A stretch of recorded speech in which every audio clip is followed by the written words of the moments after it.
SR media ఈ రోజు మనం విజయనగరం కలెక్టర్ ఆఫీస్లో అయితే ఉన్నాము. అయితే బంగ్లాదేశ్లో చిక్కుకున్న మత్స్యకారులు అయితే ఇక్కడ ఉన్నారు.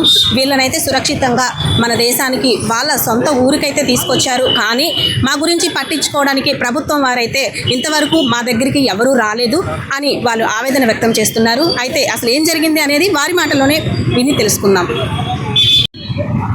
మాది విజయనగరం జిల్లా భోగాపురం మండలం. అలాగే పోస్కోట ర్యాంక్ మండలం, ఈ రెండు మండలాల నుంచి 9 మంది మత్స్యకారులు బంగ్లాదేశ్లో గతంలో చిక్కుకోవడం జరిగింది. ఈ 9 మంది మత్స్యకారులు కూడా 100 రోజులు బంగ్లాదేశ్లో జైల్లో ఉండి ఫిబ్రవరి 2వ తేదీన రిలీజ్ అవ్వడం జరిగింది. ఆ రోజు నుంచి ఈ రోజు వరకు ప్రభుత్వం వారు ఎటువంటి సాయం అనేది చేయలేదు. ఇప్పుడు ఈరోజు మా బంగ్లాదేశ్లో చిక్కుకున్న 9 మంది మత్స్యకారులు కూడా వేటకి వెళ్ళలేని పరిస్థితులు.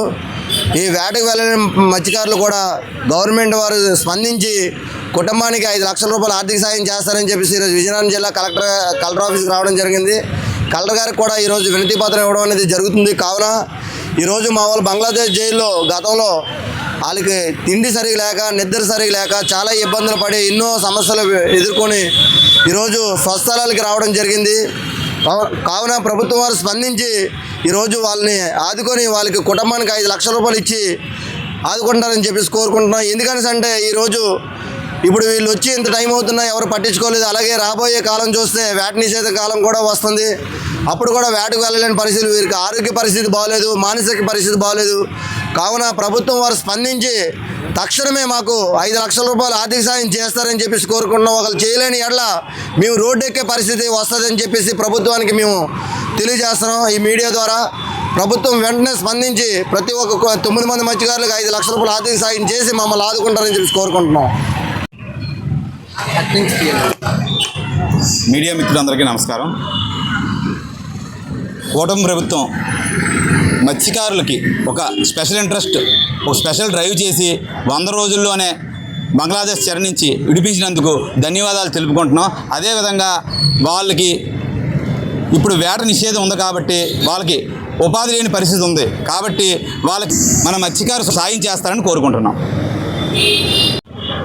మేడం, మేమైతే బోటు అక్కడ యాక్ట్ చేస్తుండగా బోటు వాంటింగ్ అయిపోయింది. ఆగిపోతే కరెంట్ ఎక్కువైన వెళ్తే అలాగా బోటర్ క్యాచ్ చేసేస్తాం. బోటర్ క్యాచింగ్ అయిపోగానే కోస్ట్ గార్డ్, అది బంగ్లాదేశ్ కోస్ట్ గార్డ్ షిప్ వచ్చి మా తోడేసుకొని ఈడ్చుకెళ్ళిపోయారు. 2 రోజులు ట్రావెలింగ్ చేసి అక్కడ 20వ తారీఖు కల్లా జైలుకి అప్పచెప్పారు అనమాట. అక్కడ 3 నెలలు పైగా ఉన్నాం లోపల. బయటకు వచ్చేసరికి 100 రోజులకి వచ్చాం. కానీ లోపల అయితే నరకయాతన పడ్డాం. తినడానికి తినలేదు, తినాలనే తినలేకపోతున్నాడు. మానసికంగా చాలా ఆరోగ్యం కూడా చాలా దెబ్బ అయిపోయింది. అక్కడ ఫోన్ కాంటాక్ట్ లేదు, లాంగ్వేజ్ మాకు అర్థమయ్యేది కాదు. వాళ్ళ భాషలోనే ఏదేదో మాట్లాడేవారు. మా లాంగ్వేజ్ వాళ్ళకి అర్థమయ్యేది కాదు, వాళ్ళ లాంగ్వేజ్ మాకు అర్థమయ్యేది కాదు. చాలా మానసికంగా గురైపోయాం మేము, చాలా దెబ్బ అయిపోయాం. టెన్షన్గా ఉండేది. ఎప్పుడు వెళ్తామో, మా ప్రభుత్వం మా కోసం పట్టించుకుంటుందా లేదని చాలా టెన్షన్గా అయిపోయాను. మాకు మేమే అదిలాగా అయిపోయాము. తినేవాళ్ళు ఇంకా తిండి ఉండేది కాదు, నిద్ర ఉండేది కాదు. అసలు పరిస్థితి మాకు ఎంతవరకు ఇలా పడిపోయాం మేము. ఇలా కనుక చాలా నరకయాతన పడ్డాం లోపల. 100 రోజులు బయటకు వచ్చేసి ఇక్కడ ఫిబ్రవరి 2వ తారీఖున వచ్చి కూడా ఇప్పుడు మా కోసం ఎవరు పట్టించుకుని లేరు. ఆ ఒక్కరోజు 2 రోజులు మాత్రం కొంతమంది మీడియా వాళ్ళు వచ్చి చేశారు, అది ఇది అనేసారు. అక్కడి నుండి మరి మా వీళ్ళు తింటున్నారా, చేస్తున్నారా, వేటకి వెళ్తున్నారా అని ఎవరు మా కోసం పట్టించుకోవట్లేదు. ఇప్పుడు 9 మందిలోనూ ఇంకా 3 మనుషులు రాలేకపోయారు ఇక్కడికి. ఇస్తూ ఉన్న 6 మనుషులు ఇలాగ వచ్చాము. చాలా ఇబ్బందిగా, మరి అనేసి మానసికంగా చాలా ఆరోగ్యం చాలా బాగోట్లేదు మాకు ఎవరికి. ఇప్పుడు ఏటకి వెళ్ళాలన్నా సరే చాలా ఇబ్బందిగా ఉన్నది. ఏటకి చూస్తే ఇంకో 2 నెలల్లోనే ఏట నిషేధం అవుతుంది. మా జీవోపాయం కూడా మాకు అందే అవకాశం కూడా లేకుండా అయిపోతుంది.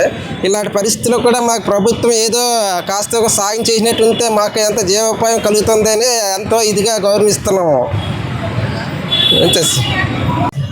ఇప్పటి వరకు మత్స్యకారులు చెప్పిన వాళ్ళ బాధనైతే మనం తెలుసుకున్నాం కదా. అయితే వీళ్ళు ఏం చెప్తున్నారంటే రాబోయే గత 2 నెలల కాలంలో అయితే వీళ్ళు వేటకి వెళ్ళడానికి రోజులు కాదు అని చెప్పి, మేము ఎలా బ్రతకాలి, మాకు జీవనం కొనసాగించాలి అంటే మాకు ఆర్థికంగా డబ్బులైతే అవసరం ఉంది కాబట్టి కలెక్టర్ గారికి ఈరోజు గ్రీవెన్స్కి వచ్చి మా బాధను తెలియజేసుకుంటున్నాము, మాకు ఎంతో కొంత ఆర్థిక సహాయాన్ని అందించండి అని చెప్పి వీళ్ళు తెలియజేస్తున్నారు.